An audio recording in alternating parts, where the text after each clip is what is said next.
एक बार फिर से आप सभी का स्वागत है। आज इस वीडियो में हम क्लास 11 के पॉलिटिकल साइंस के एक मोस्ट इंपॉर्टेंट चैप्टर जिसका नाम है संविधान की और कैसे के इंपॉर्टेंट टॉपिक्स कवर करने वाले हैं।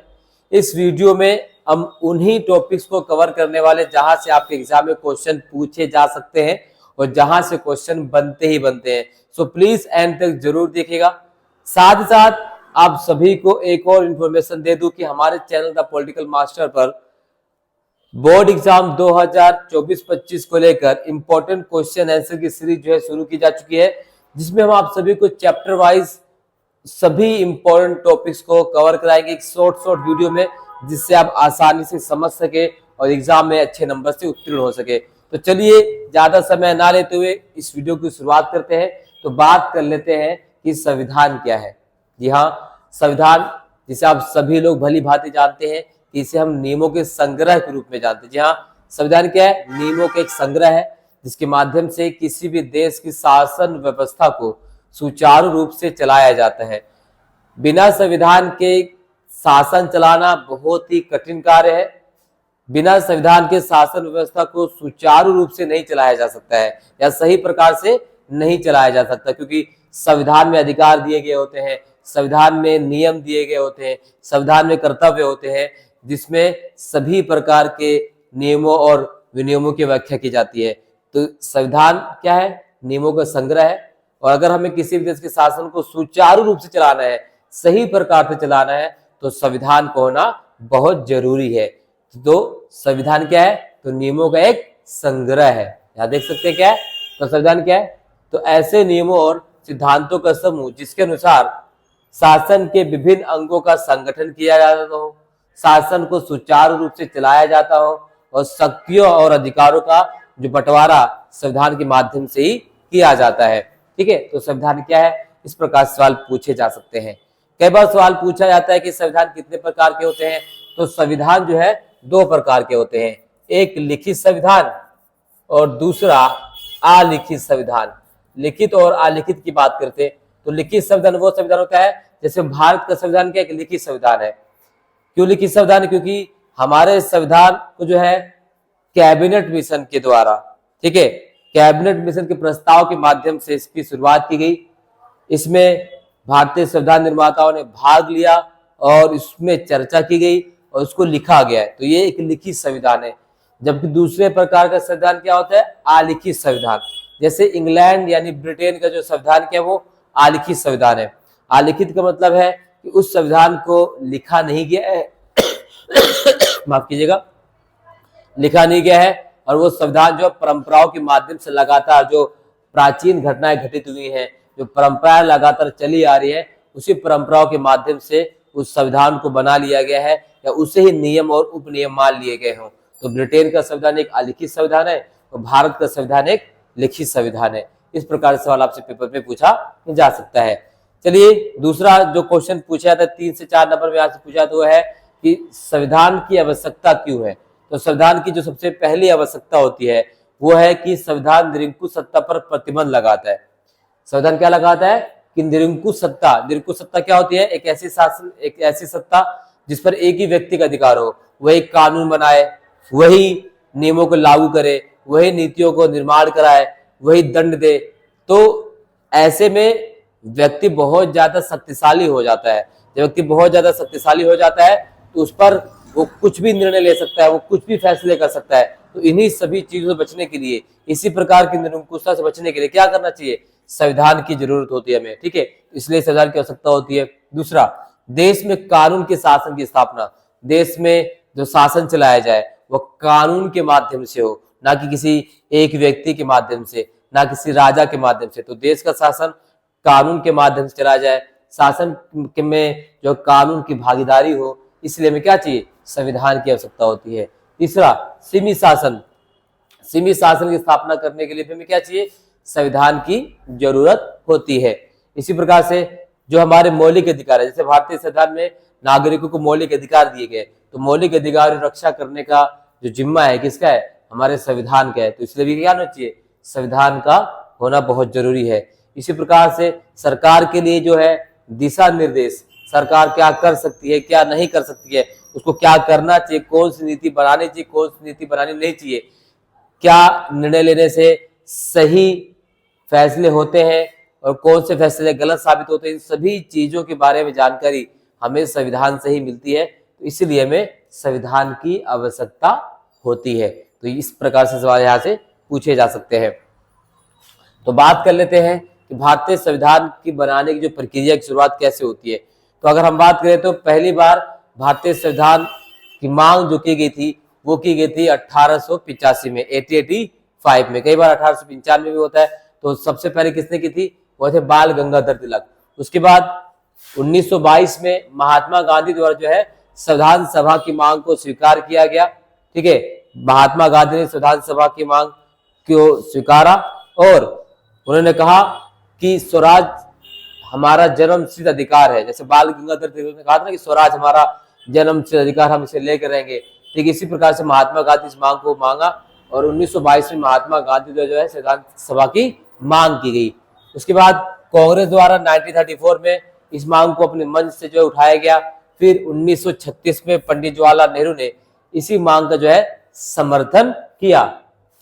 अब जो उसके बाद 1942 में क्रिस मिशन जो है भारत में आता है। हालांकि क्रिस मिशन के फैसलों को सभी लोगों द्वारा जो अस्वीकार कर दिया गया। इस प्रकार से हमारा संविधान जो सभा बनने के जो प्रक्रिया थी वो ठप हो जाती है। उसके बाद 1945 में क्या होता है, इंग्लैंड में आम चुनाव होता है और आम चुनाव में इंग्लैंड में एक नई सरकार बनती है जो लेबर पार्टी की सरकार होती है। और इस लेबर पार्टी सरकार के जो प्रधानमंत्री होते हैं वो होते हैं एटली, क्लेमेंट एटली। और एटली के द्वारा जो है भारत में 15 मार्च 1946 को एक मिशन भेजा गया जिसे हम कैबिनेट मिशन के माध्यम से या कैबिनेट मिशन के नाम से जानते हैं। और एक कैबिनेट मिशन जो 15 मार्च 1946 को वहां से भेजा गया, भारत का पहुंचता है ये, तो भारत पहुंचता है 24 मार्च 1946 को। तो ये जो कैबिनेट मिशन भारत में वो 3 इसमें सदस्य थे। वो कौन कौन थे, सर स्टैफर्ड क्रिप्स, एवी अलेक्जेंडर और पैंथिंग लॉरेंस। कई बार यहाँ सवाल पूछा जाता है कि कैबिनेट मिशन में कितने सदस्य थे, तो 3 सदस्य थे, सर स्टैफर्ड क्रिप्स, एवी अलेक्जेंडर और पैथिक लॉरेंस। जो कैबिनेट मिशन भारत में कब आया, 24 मार्च 1946 को। उसके बाद जो है जुलाई 1946 में कैबिनेट मिशन का चुनाव होता है और भारतीय संविधान सभा चुन ली जाती है। तो भारतीय संविधान सभा में 389 सदस्य होते, कितने, 389। तो सवाल पूछा जाता है कि कैबिनेट मिशन भारत कब आया, तो मार्च 1946, जुलाई 1946 में इसके चुनाव होते हैं और संविधान सभा के लिए 389 सदस्यों का चुनाव होता है, जिसमें से 93 जो थे देशी रियासतों से संबंधित थे, 4 चीफ कमिश्नर प्रांतों से आने थे और 292 ब्रिटिश प्रांतों का प्रतिनिधित्व कर रहे थे। तो इस प्रकार से संविधान सभा में सदस्यों की संख्या कुल कितनी थी, तो 389, 389। हम ये बात कर रहे हैं भारत के विभाजन से पहले की। जो उसके बाद जब भारत का विभाजन हो जाता है तो भारतीय संविधान सभा में जो संविधान सभा के सदस्यों की संख्या घटकर कितनी हो जाती है, 299। इस प्रकार के सवाल आपके पेपर में पूछे जाते हैं। अब जब कैबिनेट मिशन भारत में आ चुका, चुनाव हो चुका, सदस्यों को चुनाव हो जाता है, मेंबर चुन लिए जाते हैं, उसकी पहली बैठक से बहुत ज्यादा सवाल पूछा जाता है।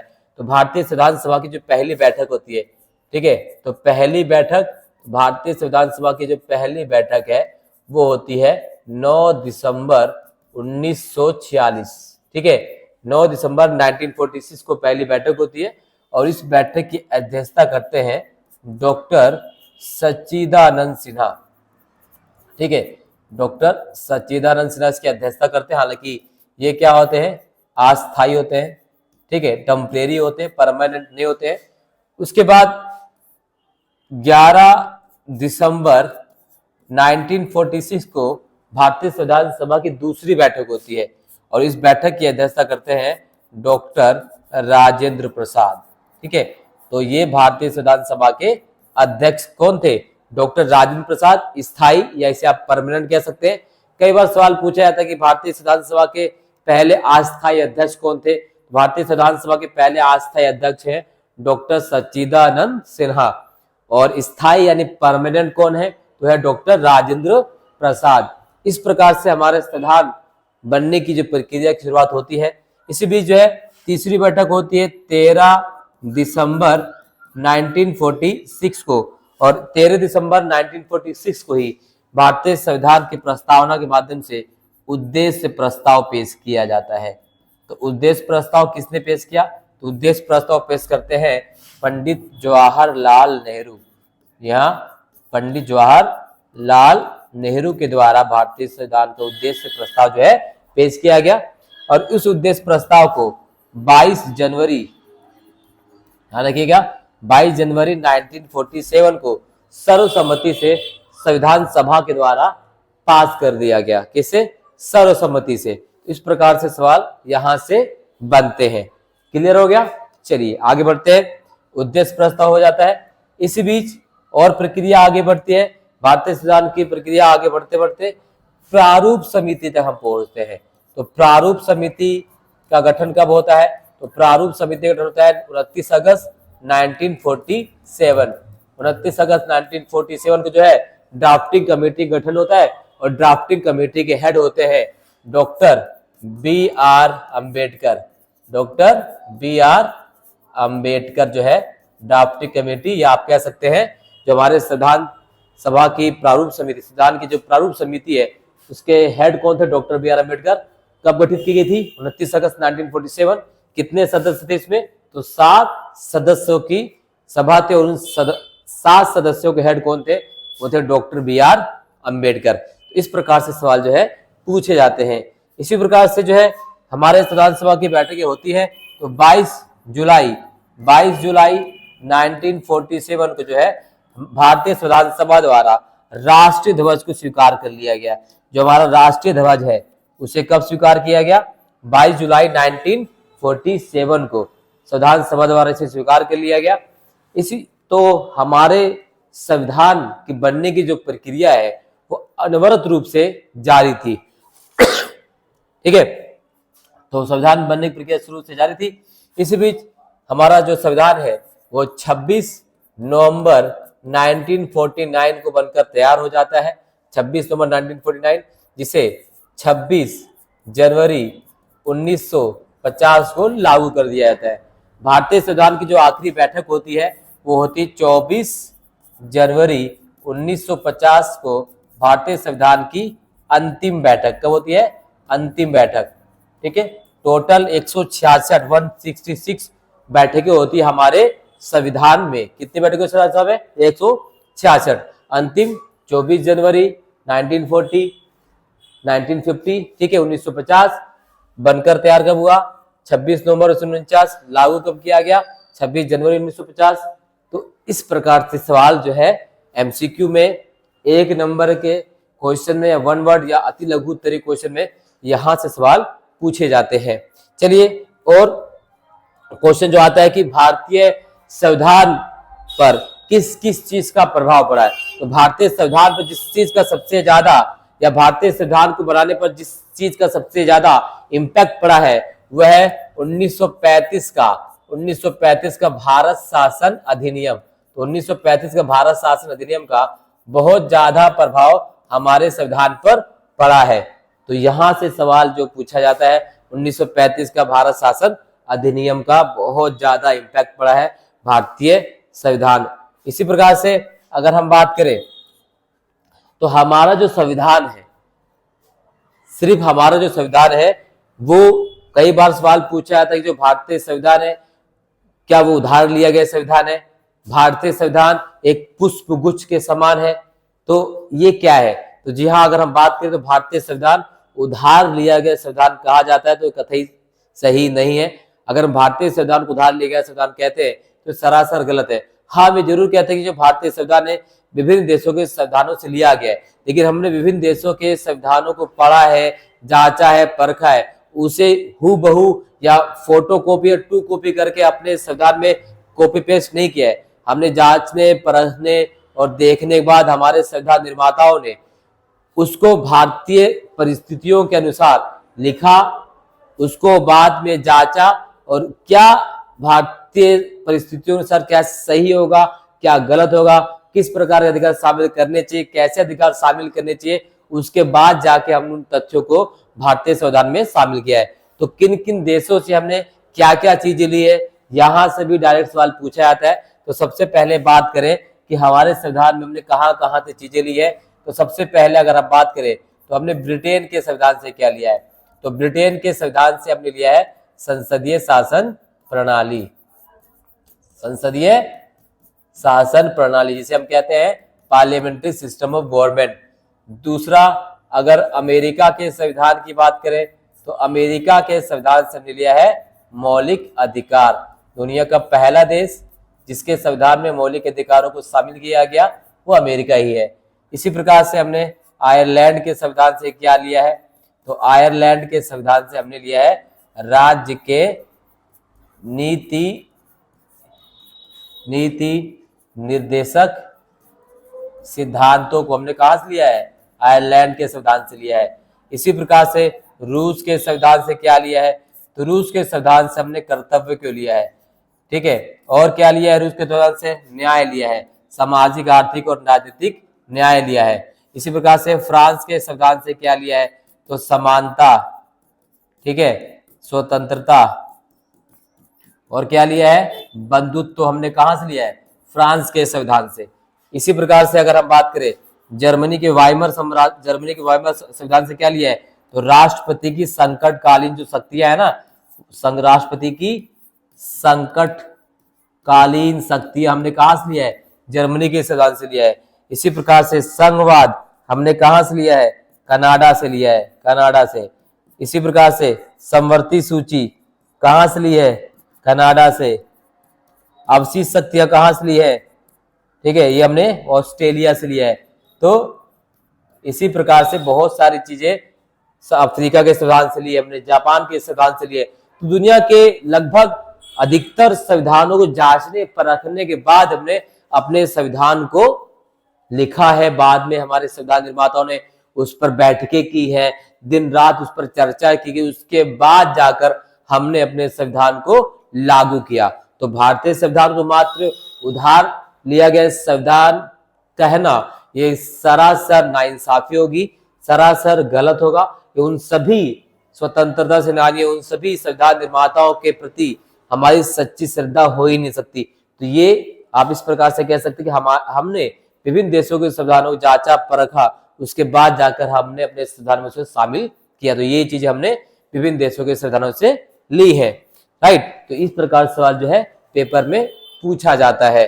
और अगर हम बात करें और क्या क्वेश्चन पूछा जाता है इस चैप्टर से, तो इस चैप्टर से जो है कई बार जो सवाल पूछा जाता है कि भारतीय संविधान किस प्रकार का संविधान है, लचीला है या कठोर है। तो जो भारतीय संविधान है वो लचीला और कठोर का मिश्रण है। भारतीय संविधान में कुछ प्रावधान ऐसे हैं जिसमें आसानी से बदलाव किया जा सकता है, और कुछ प्रावधान ऐसे भी हैं जिसमें आसानी से बदलाव नहीं कहा जा सकता है, ठीक है। भारतीय संविधान में अधिकार कितने हैं, किस प्रकार से दिए गए हैं, इस सेकेंड चैप्टर में हम इसकी चर्चा कवर करेंगे।